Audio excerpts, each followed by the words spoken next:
So you don't charm the devil with your rock and roll load. Knows that country music's gonna save your soul. The devil finds his groove in them rhythm and blues that sound. It's gonna get you son in the end. Welcome back to the Speakeasy. I'm Greg Benson, flying solo today, and we have some news. I know we always try and open the podcast with a little bit of news, and I'll be honest, there are weeks where we sort of have to dig and search and think, oh, geez, like what's Punch talking about these days? What can I bring up at the top of the show? What can we use to hook the listeners? But there are weeks, and this is one of them, where the news just really makes it easy. There's the thing that everyone's talking about that's on everyone's mind, and I'd like to open the show with that. Of course, I'm referring to the news out of Rhode Island, and I'm going to quote here: world's first pizza vodka launches. Isco Spirits has distilled a pizza vodka which features organic wheat, herbs, spices, tomatoes, and mozzarella. And I think the best part of it is that it has on the label of it, it has that Italian chef kind of doing the, people on YouTube can see what I'm talking about, but it's this guy, and I think really that is just, it's like people said it was like cold fusion, like true pizza vodka technology was always just going to be a few years away, or like self-driving cars. Like people said it would, we're just going to keep chasing this tech and chasing this tech and chasing this tech. But it seemed like it never happened. And it started to worry me that we were never actually going to get workable pizza vodka technology. But Providence, Rhode Island, which as we all know is the heart of pizza science experimentation, was able to provide this breakthrough that society has just been clamoring for years. So kudos to them. And also out of New York City, a 33-year-old Democratic socialist unseated the reanimated corpse of our disgraced former governor to win the Democratic primary for mayor. So that's cool too. Congrats to Zoran Mamdani, but also mostly congratulations to the brave pizza scientists at ISCO for what I think is going to go down as the scientific breakthrough of the century. And now, this is going to be a weirdly good segue. Speaking of scientific breakthroughs, joining us from Society de la Rassi, we have Steve Jackson, who is pioneering a new high-end non-alcoholic sparkling wine. Steve, thank you so much for joining us. It's great to have you here in the studio. Hi, Greg. Thank you for having me. It's great to see you, man. And I have been dying to ask you this question because your wine is, first of all, delicious. I actually had it for breakfast this morning, and it was a really, really delightful accompaniment to some fruits and some salted meats that I was just kind of like snacking on early this morning. The bubbles were great, really nice acidity on it. But the big question on my mind, and the reason I wanted to have you on the show, is that the retail price for this bottle of non-alcoholic sparkling wine is $65. And 10 years ago, if you had tried to pitch a retailer on a $65 bottle of non-alcoholic sparkling wine, they would have told you you were insane. You do not seem insane. You seem like a very wonderful and competent person. So what has changed in the last 10 years, and why did you decide that the time was right for something like this, for something this high end in the NA market? Yeah, great question. Even from personal experience, if you told me that you could stop drinking entirely 10 years ago, that would be a weird concept even for me. So that was interesting. Just I think perception, and I think people are changing generally. So I stopped drinking 2.5 years ago entirely, and even before that, it was kind of like that wasn't even a concept to me to not drink. So I feel like the environment and the society evolving and changing, and their kind of preferences are changing. I feel like whether it's health reasons, mental health reasons, many reasons why someone might want to reduce their alcohol intake. I think that being on the rise has definitely made way for a gap in the market where this intersection of potentially a declining overall consumption of alcohol has, I think, made more people aware of, okay, what are the options there?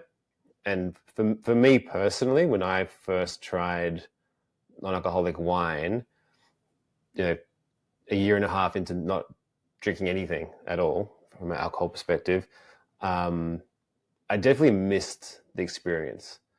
So I do feel like as people drink less, that there is a kind of opportunity to kind of still capture the feeling that wine delivers and the experience that wine can deliver. And that's what was missing from me. I love my non-alcoholic beer. I love my mocktails, but wine just has something different. There's a nostalgia to the experience of drinking a wine wherever you go. And I think that when you kind of move away from drinking mid-range, premium, expensive wine to go into like, well, there's really nothing there besides mocktail or beer, or potentially, cider style wine alternatives. I think the experience shift is far more noticeable now, and I think people are more open to exploring options that may seem unusual from if you're comparing to 10 years ago, but don't feel unusual now. So I saw the gap in the need to kind of provide our customer with something a bit special that, just because it didn't have alcohol didn't mean that it couldn't still feel special in terms of how we approach it. That's super interesting. And I think I'm glad you brought up non-alcoholic beer, because the example that I always sort of point to is like, this is a turning point in sort of the overall, when the history of the NA trend is written, that kind of started late in the last decade and is really kind of, I think, hitting its stride now. People are going to point to athletic really being on the market as a major, major turning point, because there had been non-alcoholic beers in the past, but they hadn't been particularly good. And athletic was able to crack the way to make it not only taste good, but they were able to find a way to kind of position it within the same tier as like, a craft IPA, or like a really good Pilsner, like something that you would drink that you're willing to pay a little bit more money for and still kind of scratches that itch, but has that same feel of premiumization. And yet we still don't have non-alcoholic versions of, Trappist beers, for example. Like Pappy Van Winkle isn't releasing an NA option anytime soon. So you're kind of playing at what I would call a step above that, like a very sort of premium level. And I wonder if you could tell me a little bit how you realized there was a need for that. And it sounds like the germ of this idea kind of got planted during your previous career as a filmmaker. So I'd like to hear a little bit about that as well. Totally, yeah. And I think it was, maybe it was Heineken that first decided to price their 0.0 the same price as their regular beer, and start to shift the perception that it's not really lesser than. So I think those decisions being made in as you mentioned, the beer space and pricing strategies in the beer space, I feel like we hadn't caught up there yet with how we price based on what exists in the market already, whether it's expensive champagne or certain vintages of wine. So I definitely took the cues from that side.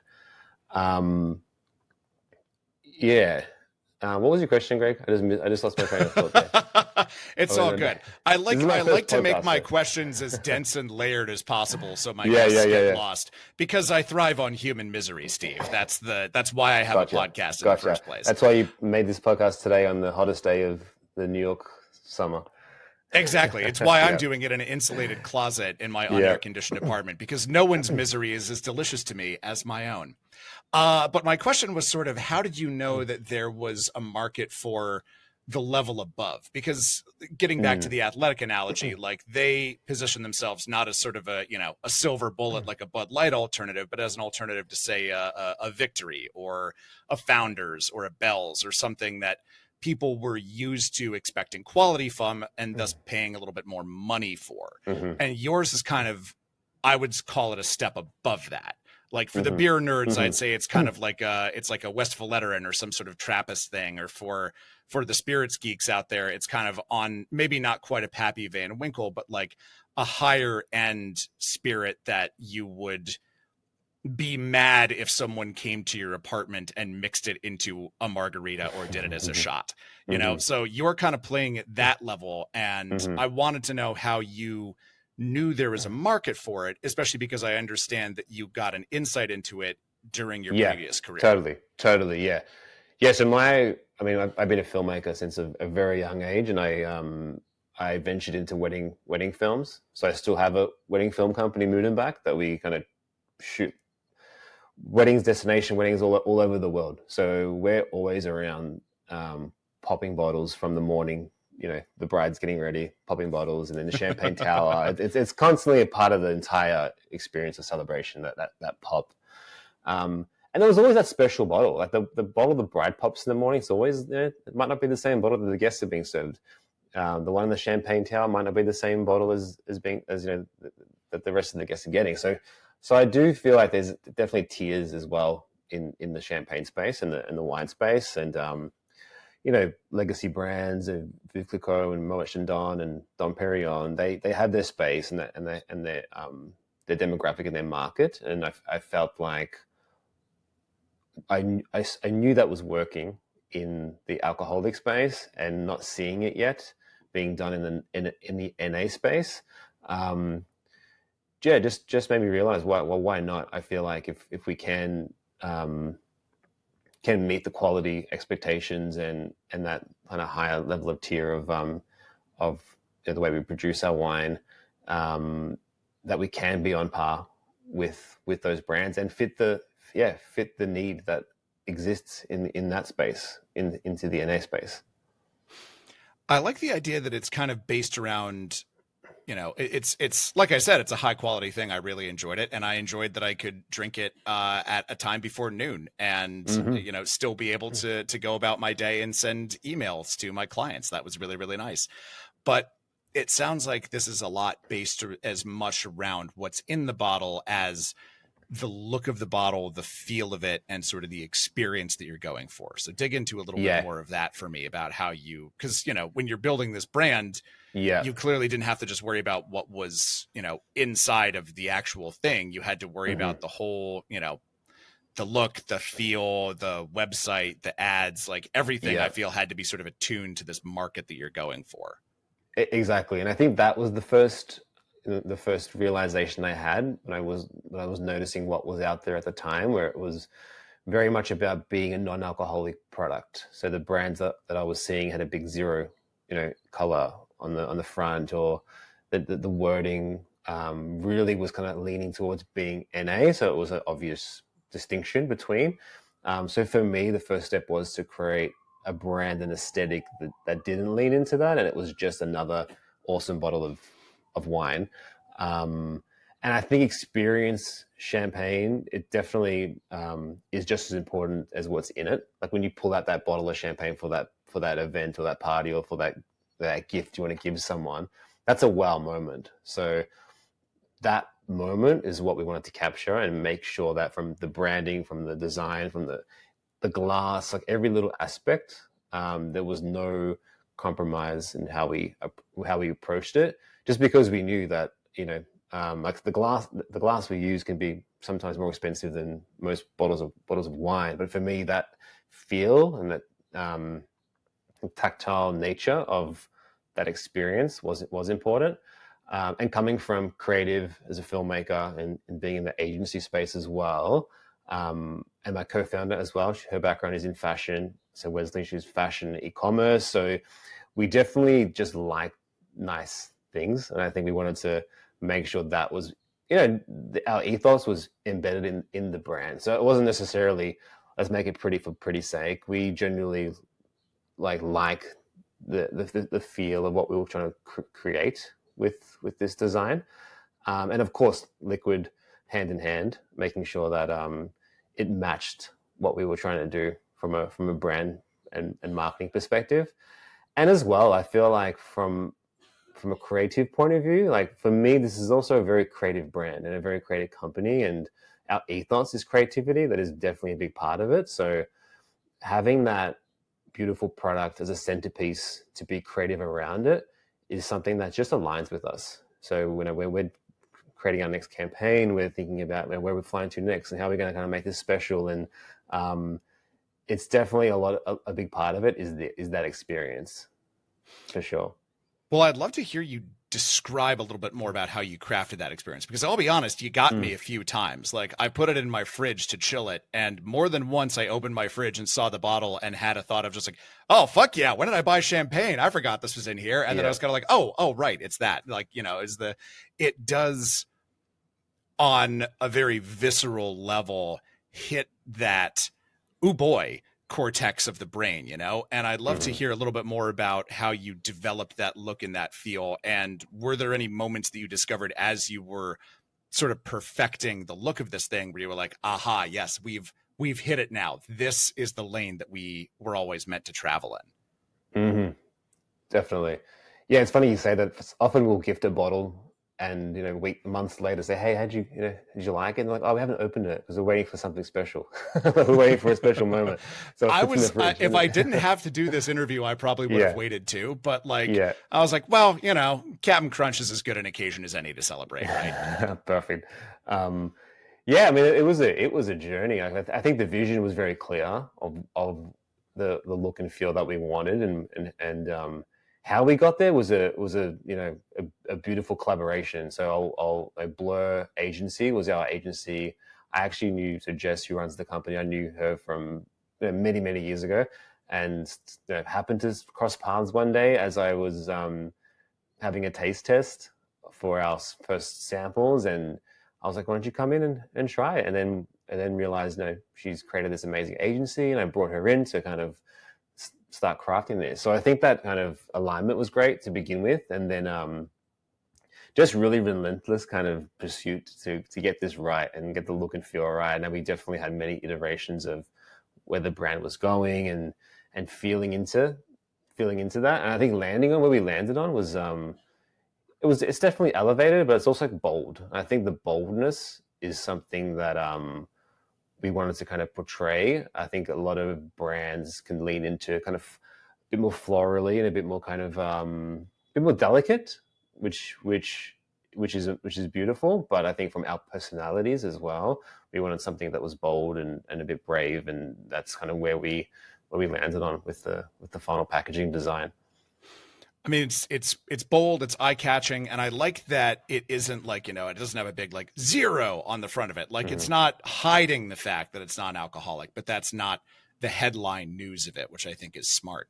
So tell me, I mean, we've talked a little bit about the R&D here and kind of the thought process behind how the brand was positioned. How is it being received? Who's picking it up? How are people drinking it? And are there any ways or stories that you've heard of people drinking this in ways that were like, oh, I didn't expect this product to land quite this way with exactly this person?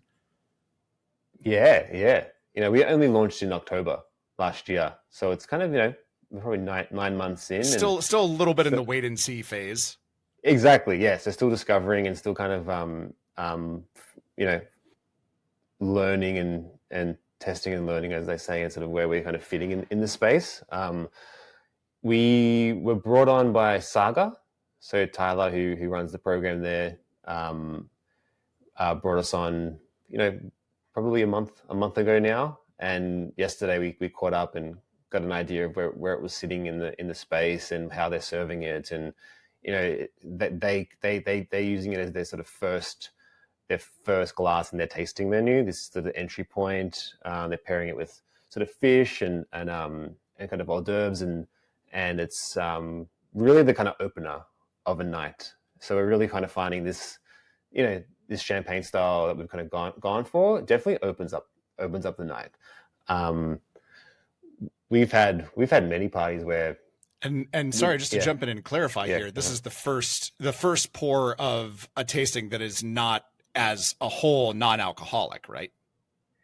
So there's their tasting pairing. There's a non-alcoholic tasting pairing that they offer as well. So fully non-alcoholic. Okay. Yeah. So it's the first pour in that sense. And we've had parties when we noticed, especially in the bar space, when you're bringing on, casual workers that might not be accustomed to every single brand they're serving, where they just forget to tell people that it's non-alcoholic. and they're just pouring, and guests are just kind of enjoying it and not really realizing that they we've got to tell them afterwards that, hey, this is actually non-alcoholic. No, didn't really notice. So, I think that, yeah.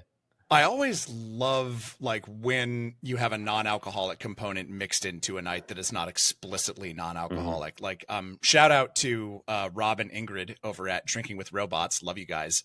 They had at their first ever Drinking with Robots Invitational last year.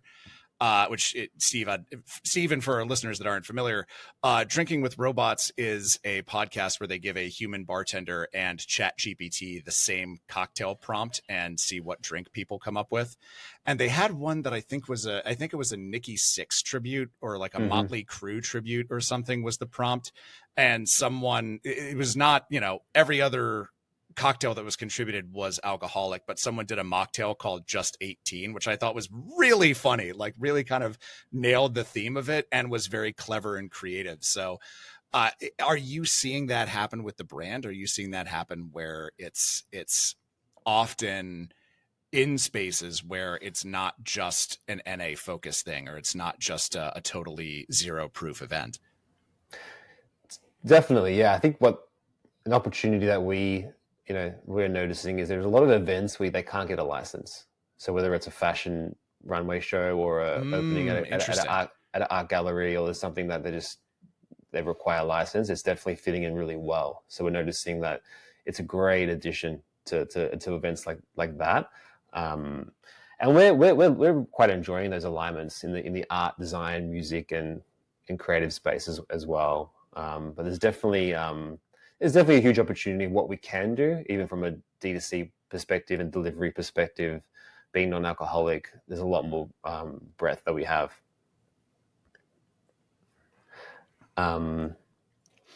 Yeah, and I also think it's such a new space, and a lot of the distributors and the kind of retailers in the space are also coming from this new idea. So I feel like we're all kind of figuring it out together.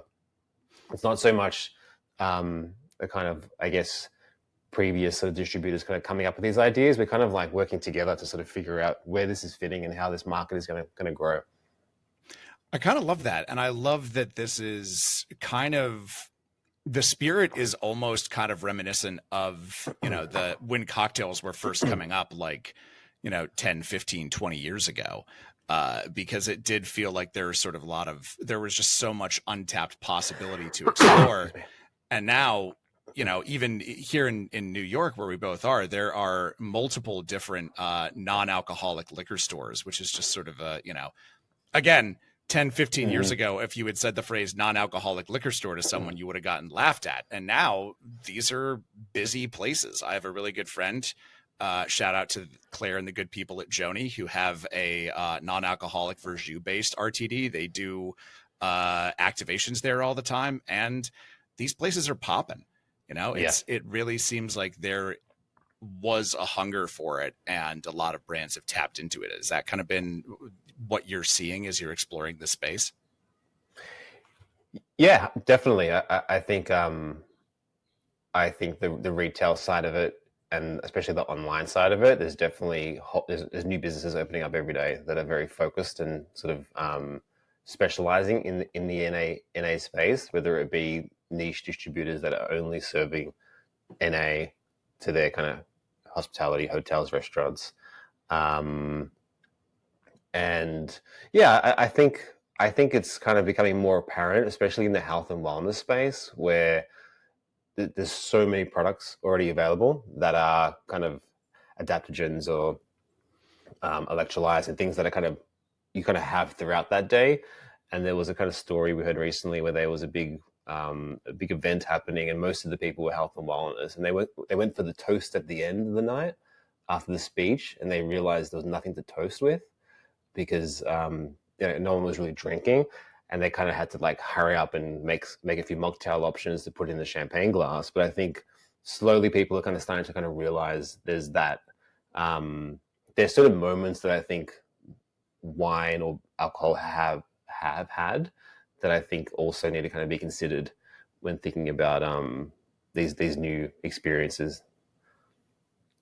I mean, I love it. And I say all the time on the show that, as someone who talks about booze for a living and is kind of I like to think that my life is a bit of a living embodiment of, the Ben Franklin quote that beer is proof that God loves us and wants us to be happy. That's just kind of the energy that I put out into the world, I feel. But as someone who occupies that space, I feel it's extra incumbent on me and everyone else who is in the same position to just applaud any occasion where anyone chooses not to drink for whatever reason. And when the options are just better quality than they were, even a few years ago, I always think that's a good thing. And let's dig into the quality there a little bit, because like I said, it was really tasty, really bright, nice acidity, dry, which I appreciate. I think a lot of times NA options veer onto the sweeter side, and I like that there's sort of been a trend away from that. It says de-alcoholized on the bottle, and I would love to kind of like let's get real inside baseball. Let's be huge nerds. Let's talk about the chemistry here. What's sort of the process by which you de-alcoholize this wine?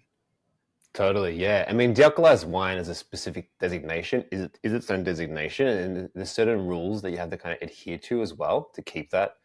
So you mentioned the dryness. So for us, this is a brut. So we kept the sugar content, 1 gram per liter of, in terms of how we produced it. So it does have that dryness, and the moment you add sugar to that, you lose the designation of dealcoholized wine. So there's certain things from a formulation perspective, we have to be kind of mindful of, that we wanted to keep this as kind of real wine. And then so backtracking from the start of the process, so we make our Chardonnay is 100% Chardonnay. So it's regular full alcohol content, vintage. We make it in Spain, and then that is then dealcoholized afterwards. So that process, it's a vacuum distillation process, which basically it lowers the boiling temperature of the Chardonnay. We're able to kind of extract all the alcohol. We also extract the aromas to preserve those, and we basically piece it back together in this kind of process. We keep 0.05%, less than 0.05% of the alcohol in there. That's by choice as well. I think it does add a little bit of texture. Your body, the body can't absorb it, so it's a non-alcoholic drink, as much as any juice would have kind of traces of alcohol.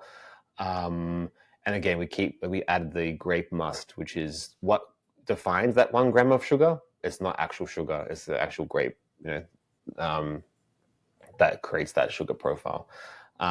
So for us, that's our process and how we kind of put it all together. Once we were happy with that, so once I kind of, because I don't drink, it wasn't like I tried a whole bunch of our wine, the original wine. I was kind of like, let's dealcoholize it first. Let's see how we kind of go backwards into the process to kind of refine it that way. And I think that's why I kind of it was quite important to me to do it that way, so I could find something that really connected to me in terms of the way the flavor profile turned out. And then in terms of quality, like this is a vintage, so everything's grown in the same parts of the land. We're not kind of mixing grapes together. Once this vintage runs out, it's gone. We've got our new vintage coming out shortly as well, and that's fun too, because it kind of gives a new experience, and the flavor profile evolves over time, and it's nice to kind of go on that journey with wine. And I think those cues in the NA space really kind of make it feel like real wine. So you're not kind of assuming this is just an alternative. This is just real wine. And yeah, so that was kind of our process. And I think keeping things like brut, keeping things like vintage, that was very, very much an important part of not just the flavor profile, but also from the brand experience, that we wanted to kind of keep as many of those cues as possible. I like that, and I got that out of the drinking experience. Like I love messing around with like acidified orange juice. I think acidified orange juice is a great and very simple invention. I love that people can do it at home, but there is something on my tongue and in my brain that always knows when I'm drinking that of like, this is not as nature intended. There is something here that has been added that is just not quite the way this actually works. And I didn't get that drinking your wine. So I feel that process, that what you're saying of kind of like breaking it into a bunch of different parts and then selectively putting Humpty Dumpty back together again kind of adds to that experience, that it's actually like, you know, this isn't something that was, I mean, it was engineered in a lab, but it wasn't something that was like created with a whole bunch of artificial nonsense that's designed to ape the sensation of drinking an actual champagne, which it sounds like was what you were going for. Yeah, exactly. And I think there's so much you can do. Like there's so many ingredients out there where you can add alcohol flavor and you can add, you know, tannins and oak flavor, and there's many things you can do to craft it. And I just felt like less was more with this. And once we landed on the bare minimum of what created that profile that we're happy with, we just felt like, why add to that? Why not just keep it as it is, which we did. And we kind of we're glad that we did do that and not get caught up in all the kind of so much you could add to this thing. Let's keep it just simple and clean, and it worked for us. Totally. And I love the story that you just told about how you created this thing as well, because you stopped drinking in, correct me if I'm wrong, 2023 here. Do I have that right? 2023. My math is terrible, but I think that's correct. Yes. 2023, which was either 2 minutes or 80 years ago. I'm not sure, somewhere in there. Exactly. Yeah. Yeah. But when you were trying this and not trying, you know, the alcoholized version versus the de-alcoholized version, you were just trying what would eventually become the final product. Mm-hmm. Was there something that you were looking for, some sort of nostalgia memory, some part of your brain to light up and be like, this is what I remember? Like, talk me through kind of personally how that process was for you as you were developing these flavors. Yeah, that's exactly right. When, you know, at first our team thought I was a little bit crazy because I was kind of like not, you know, going through the motion. Well, try the real version, as they say. It's like, well, that's not real to me because I'm not going to ever try that version. So the real version is the de-alcoholized version. And it was very much feeling based. Like, I'm not a sommelier and I don't claim to be. I'm a winemaker. I just love drinking wine throughout my many years of drinking wine. And I was looking for the balance of aroma, even the color was important to me. Like all of it really mattered. It wasn't just the taste. So I think you said it, like when I felt that this was it was very clear. It was very clear that it was. And, you know, of course, I was getting feedback from sommeliers and I was getting feedback from people that I did trust to prove you know, what I was feeling was right. And before we, you know, pushed the button on it. But yeah, it was definitely a moment where I felt like this is exactly, especially, you know, coming from, you know, shooting hundreds, if not thousands of weddings over the years. You see it when you walk past a tray of champagne, you see it, you smell it, you know exactly what that is. Absolutely. So it's those little moments like that where I wanted to feel like, okay, if I'm just holding this at a party and someone just walks past, they know what I'm drinking. So those were the cues that really helped with landing on this. That sounds like, I mean, it appeals to me as an OCD control freak who enjoys aesthetics, but God, what a bonkers challenge that must have been, making sure all of those, you know, you're engaging so many different senses to make sure that like all of the cues are there. Like even the way the paper felt in my hand and kind of like unwrapping the foil around it was, no part of me was, you know, feeling like this was some sort of knockoff that you'd buy off of a towel in Chinatown. It felt like it's like, this is a product that deserves respect, and my hat's off to you. It doesn't sound like that was an easy process. Thank you. Yeah, no, it was, you know, it was like I said, collaborative process. We had amazing people, start to finish, that really believed in this vision from the very beginning. And yeah, it was a big process, but yeah, it was well worth it in the end. Yeah, and I'd like to talk a little bit about, because, you know, you are in the grand scheme of things, relatively recently sober, and congratulations on what we're pretty sure is 2 years. I don't know. We'll have our Yeah. producers fact check it after the fact. Yeah. Awesome. By which I mean I'm going to Google it. But you know, if first of all, can we talk about this? Are you cool with this? Yeah. Let's go deep. Okay, great. So like, you know, you saw your way out of drinking. You just decided to kind of like exit that part of your life. What has it been like to return to spaces where, you know, the alcohol obviously is not present in your product, but the rituals and the processes and the sort of the esteem that these, you know, like you were talking about, like champagne is, you know, when you get a wedding invitation, there is usually a champagne bottle just, you know, watermarked on there somewhere. Yeah. What was it like to come back into a space where something like that was so central to you? Yeah, that's a great question. I'll talk from my experiences. I think many people approach it differently in terms of how they go sober and what they decide to be around. For me, from day one, I decided that my life is going to be even better. That was just a decision that I was going to have more fun, and I wasn't. I still buy shots for the table. You know, I'm not one to you know, the check comes out and everyone's like, "Oh, you didn't drink, so you'll pay less." I'm like, "No, I'm paying the same amount." Like, I don't want to feel like I'm, you know, I'm still fun, guys. Yeah, still fun. That's not why I stopped drinking, but many people stop for different reasons. But for me, it was my decision. I think the first decision really kind of helped influence the fact that I was going to go to nice bars still. That's just what I enjoy. So I still enjoy being in those spaces. For many people, it's much more triggering to be in spaces like that, or even to try an NA beer. I know people that can't really taste NA beer because it does create that trigger.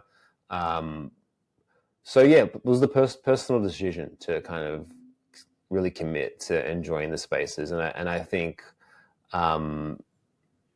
it didn't really change after creating the brand because I was already in those spaces, but it definitely made it more fun to be able to have something else to drink eventually. The look on your face tells me a little bit. You have this kind of like very almost mischievous smirk of just like, I missed it and it was good to be Yeah, back. no, you're right. I can't hide that, can I?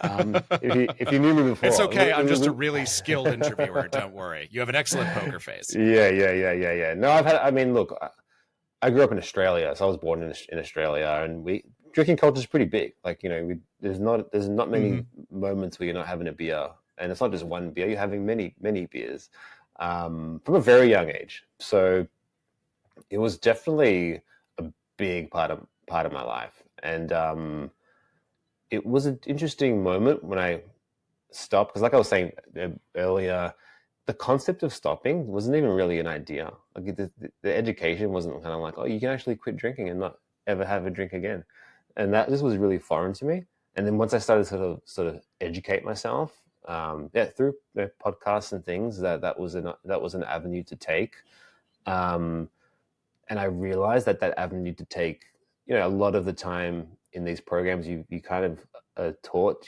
you can't really go back. Once you're off, and that's just how I think it really kind of acclimates and kind of becomes part of the new personality that we kind of, you know, aspiring. And I think that not going back aspect, I didn't want to let that affect my life in terms of enjoyment for life. So yeah, I certainly do enjoy being around the spaces still. Yeah, and it's cool. The cool thing that I like about this broader NA trend is that it, you know, time was, if you weren't drinking and you were still wanted to hang out with your friends in spaces where there was booze, a tonic water and lime was about the fanciest thing available to you. Which is, you know, I like tonic water. It's not the most fun thing in the world. So it's cool that there's a you know, well, now there's lots of options out there. Totally, yeah. And I found myself like you know, ordering a couple of, you know, spicy margaritas for friends, and then getting a sparkling water, and they put it in a different glass. And I'm kind of like, actually, can I have it in the same glass? And let's get some salt on that too. And just kind of like feeling like being part of it is such a big, it's such an important thing, I think, for like people in this space to realize, you know, if we are giving alternatives, how do we still make people feel part of the party and not just give a tall glass with the ice and water? How can we kind of like make them, create the experience and kind of make that a bit more special as well, not just in champagne, but in all kind of drinks. Do you think that that holds some people back? Maybe some people who are, to use a phrase I've been hearing a lot, sober curious, are worried like, oh man, well, like, but I really like, you know, hanging out with my friends and like, you know, having a couple happy hour margaritas on Taco Tuesdays. And like, I don't want to lose those experiences. Do you think that that holds people back? I do think that, because that was probably, you know, something in my mind as well. Is that if you're not drinking, what are you doing?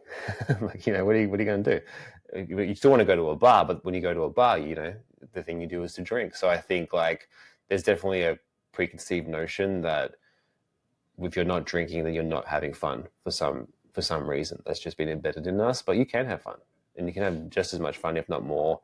And I'm not about not drinking, just to make that clear as well. I kind of feel like everyone's got their own journey, and I love being around people. Like, to be honest, if I'm out and I'm not drinking, and a friend, is it okay if I drink? I'm like, it'd be offensive if you not drank around me, because you normally drink. So don't change how you are. And that's kind of important to me, that everyone kind of is on their own journey and going through it their own way. Well, you're part of what is, you know, this has kind of been the headline news of the industry for a good long while now. You're part of a growing group of people that are choosing not to drink. You know, I mean, you can't open any publication like Punch, liquor.com, VinePair without seeing something on there about how, you know, there is this growing NA trend of people who are choosing not to drink. What do you make of the fact that this is really, in a lot of ways, become the defining movement of this particular era of bars and beer, wine, spirits that we're in? Yeah. I mean, it's very interesting, and I don't want to bring in my personal views on it, because I've had a different experience. I'm not sure why the majority of people are making these choices, because I think anything in moderation is, you know, it's fine. Everything in excess is dangerous. So I think alcohol specifically, that's kind of seeing it the most, is quite interesting to me. There's so many reasons. I think like there's a lot of, you know, the health and wellness scene is definitely a big part of that. I do wonder the kind of mental health aspect of it as well, if that is something that is being considered, or if it's just a health reason and a conscious choice. So yeah, I think it's interesting. I'm not exactly an expert on the mechanics and the state of why it's happening, but I think it's just it's positive, I think. And I think that's where these elevated experiences, and not just in NA space, but I think in the alcoholic space, and being kind of quality being far more important now, because you might not want to get, a cheap vodka and just get drunk again. So you might want to get, if you are drinking, you probably want something that is of the highest quality, or a nice agave, a nice tequila. And I think the opportunity could be good for all parties involved if they embrace what's happening. I like that. And I like also this notion that, it's not about not enjoying yourself. I think for a while there, the narrative around sobriety was a narrative of sort of this puritanical denial. Whereas this past winter, I had a friend tell me, I'm doing dry January. I'm only doing shrooms until February. And I'm like, I don't know. At first I was like, I'm not sure you're honoring the spirit of this tradition. But on the other hand, I'm like, hey, you know what? You're crafting an experience that's giving you a break from something that, we just have to be honest, on a basic biological level is not great for us. And you're still finding a way to have fun. Myself and the laws in several states could take a stance on, actually, I don't know. I shouldn't say that. I enjoy a good shroom every now and again, but you see what I'm trying to say. There are, I think, just there seems to be a greater open-mindedness Mm. around enjoyment in spaces where, you know, at the ethanol molecule used to reign supreme solely as the only option, you know? Totally, yeah. And it's also why, like, what's the reason that we're going out and needing something else to enhance? I kind of like to question that sometimes and going, well, if we're just replacing one thing with another, what's really being addressed? what's underlining that? Because it is fun. Like we've going out and having literally, not even sugar and just having a really great time is quite a special thing.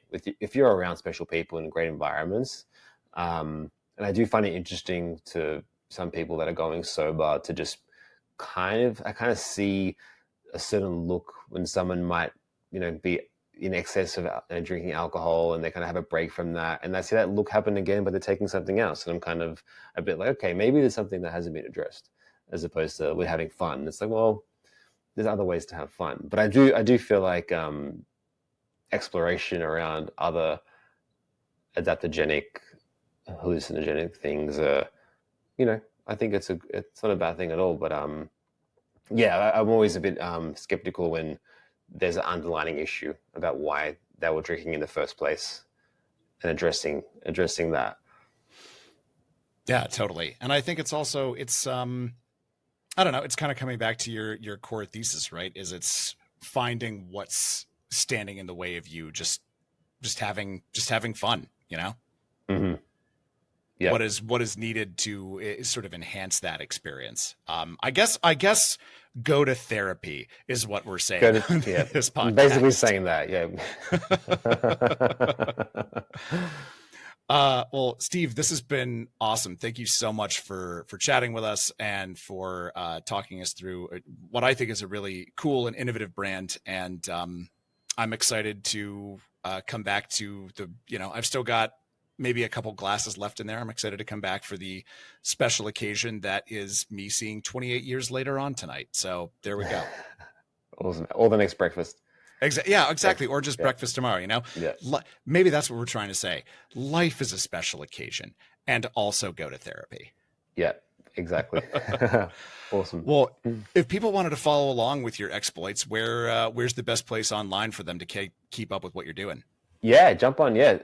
Instagram is great. So at Society de la Rassi.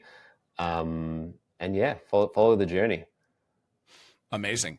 Well, that is going to do it for us this week on The Speakeasy. If you want more great programming just like this one, you can turn into HRN for lots of other fine podcasts. And if you want more of this great program, which is just like this one, you can find us on YouTube. We are not paywalling our handsome faces anymore. All of our episodes are now on YouTube, available to watch at youtube.com/@speakeasy.podcast. And if that still isn't enough, if you're still thirsty for more, you can become a regular on our Patreon. That's going to give you lots of exciting perks like sponsor-free listening, cocktail recipes from all of our guests, bonus content, B-roll that the regular podcast just doesn't have room for, all of the hijinks we get up to, and of course, a free cocktail kit every single month from our friends at Shaker and Spoon. And speaking of which, the new Speakeasy cocktail box featuring a recipe from me, Souther, and Damon is out now. Mine is called Whoops All Berries. As I mentioned last episode, it is a tribute to the horrific all-berry accident of 1995, which cleanup efforts are still ongoing to this day. Hundreds of thousands, if not millions of boxes of cereal were nothing but berries in the wake of this unprecedented tragedy. So, pick up a box of the Speakeasy episode 2 from our good friends at Shaker and Spoon. And remember, never forget. And be sure to tune in next week when, we've got Hera Shin coming in. She's going to talk to us about her new book coming up about Korean cocktail culture. That's going to be a lot of fun. So be sure to tune in for that. But in the meantime, till next time, cheers, everyone. So you don't charm the devil with your rock and roll, Lord knows that country music